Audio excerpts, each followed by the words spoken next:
Hello and welcome back to Magic Monday. I'm Chimpey, and we're going to be going over the M20 spoilers from last week, and half the set was released. So we're going to be going over three things this video: Planeswalkers, Leylines, and the lands that were spoiled.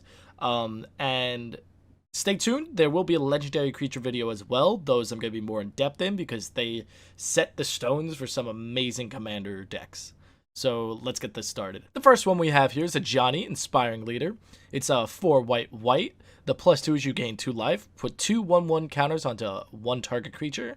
The -3, exile target creature, its controller gains 2 life. And -10, creatures you control gain flying and double strike until end of turn.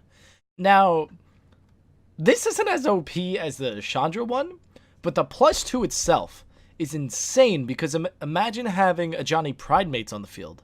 But wait, imagine using the next card, a Johnny Strength of the Pride's second ability, but we'll get to that in a second. He's a 2 white, +1, gain life equal to number of creatures you control, plus number of Planeswalkers you control. The -2 is create a 2/2 white cat soldier creature token named a Johnny Pridemate. With whenever you gain life, put a 1/1 counter on a Johnny's Pridemate.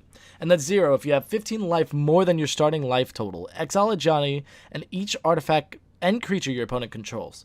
So imagine this guy's -2 with the other guy's +2, and white has the ability from Anointing Procession to double tokens created. So then you could have like an insane amount of Johnny's Pridemates, and you just destroy your opponent. It'd be great. You just win. Plus, other Johnnies are insane and helps your deck out. That's going to be fun. That would be fun to play. The next one is the blue Planeswalker, Mu Yanling, Celestial Wind, 4 blue, +1 until your next turn. Up to 1 target creature gets -5, -0. -3, return up to 2 target creatures to their owner's hands. -7, creatures controlled with flying get +5/+5 until end of turn. And then her next card, the 1 blue, +2 until next turn. Up to 1 target creature gets -2/-0 and loses flying. -3, create a 4/4 blue elemental bird creature token with flying. And -8, get an emblem with islands you control, have tap, draw a card. I just realized the Ajani's do not have a emblem ability, but Mu Yanling's does. Interesting. She's an interesting Planeswalker. I'm surprised that they didn't add a Jace to the set. But there's more to come, so we'll see. It seems like they might be going with those, I guess, fan favorite Planeswalkers. I know a lot of people love the, or my friends at least, like the Global Series. So let's see next. Oh, it's my favorite. Sorin, Imperious Bloodlord. I love vampires. I don't know why.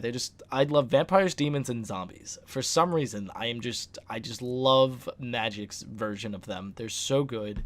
And the Edgelord himself, Sorin, has 2 Planeswalkers coming out. This one is a 2 and a black. The +1 is target creature you control gains Death Touch and Lifelink until end turn. If it's a vampire, put a 1/1 counter on it.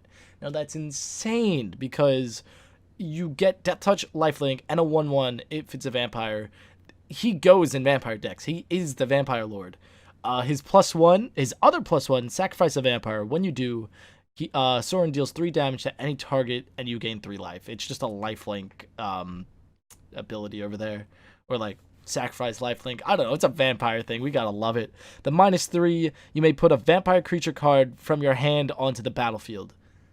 That's amazing. I actually am hyped to put him in my vampire deck. I have a vampire commander deck, and it just keeps ramping up. It's gonna be amazing.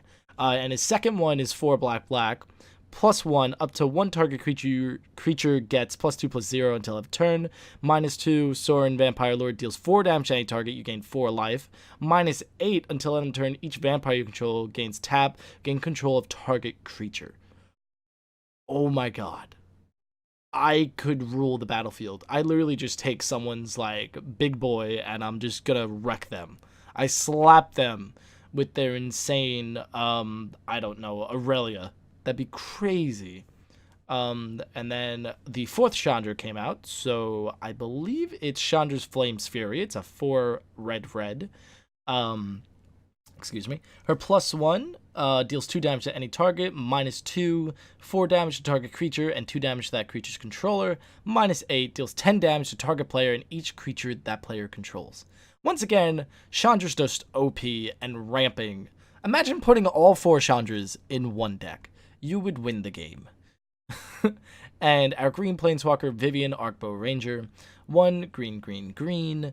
+1, distribute 2 +1/+1 counters among up to 2 creatures. They gain trample until end of turn. -3, target creature you control deal damage equal to its power to target creature or planeswalker. -5, you may choose a creature card you own from outside the game, reveal it, and put it into your hand. Now, Magic's really enjoyed putting cards recently that involve outside the game, so I like that they're looking at sideboards. And this next one is Vivian, Nature's Avenger for green, green. I almost said red. Put 3 1/1 counters on up to 1 target creature. -1, reveal cards from the top of your library until you reveal a creature card. Put that card into your hand and the rest on the bottom of your library in a random order. Until you reveal a creature. That's actually pretty cool. I wish you put that card on the battlefield. That'd be nicer, but still. -6, target creature gets +10/+10 and gains trample. You know, I like these Vivians. She's been a little lackluster in my opinion, but these ones are pretty cool. That's crazy. So you could reveal your whole deck. So you don't have a single creature. That would be stupid, but kind of funny. Alright, so the next topic is Leylines. Leylines have been in Guild Pact and 2011 sets. They also have this ability where if it's in your opening hand, you begin the game with it on the battlefield. Now that makes it an OP thing. That makes it so insane that it's literally like game winning. The first one is Leyline of Sanctity. This is a reprint. 2 white, white. You have Hexproof. This just negates burn decks. Let's be honest. They can't. They just can't target you with their burn spells until they destroy this enchantment. That's pretty cool. Next one is Leyline of Anticipation. 2 blue, blue. Let's see. You may cast spells as though they had flash. That's actually really nice in blue. There's some good sorceries in there that I wish I could play with flash, but there you go. Next one is Leyline of the Void, 2 black, black. If a card would be put into an opponent's graveyard from anywhere, exile it instead. Now, that'd be really cool because black has Death Touch, so then you're just killing all their stuff with Death Touch and they can't bring it back. It's exiled. And now there's 2 new ones. It's the red one and the green one. Leyline of Combustion, 2 red, red. Whenever you and or at least one permanent you control becomes a target of a spell or ability an opponent controls, it deals 2 damage to that player. Now that's nice. That is nice. Say like somebody negates your spell, no, it has to be a permanent. So like you put something down and they just kill it. You're like, hey, 2 damage to you. The next one's Leyline of Abundance, 2 green, green. Whenever you tap a creature for mana, add an additional mana. And it has the ability 6 green, green. Put a 1/1 on each creature you control. Now this is the most green card I've ever seen. Just more mana and more just ramp. Just ramp, ramp, ramp. And those are the new Leylines. The next thing that we're going to be talking about is lands. Now, they brought back 2 of the best types of lands in Magic, in my opinion. They have the tapped lands that give you life. It's great. You put it down, you get a life. Why not? But the thing that's insane is the scrying one. I always notice that scrying just helps you set up the game better. So, like, say you're about to draw a land, and you just don't want that land, you put it on the bottom, and you're like, what are you gonna do about it? Also, it'll bring the prices down for those that want to put these in your Commander decks. They're really useful in Commander. They also have Cryptic Caves coming out, which is a new card. You pay 1 mana and tap it, sacrifice it, draw a card. That's decent. They also have Evolving Wilds, everyone's favorite card to just get land. They have a new one called Field of the Dead. It enters tapped, and whenever Field of the Dead or another land enters the battlefield, if you control 7 or more lands with different names, create 2/2 black zombie creature token.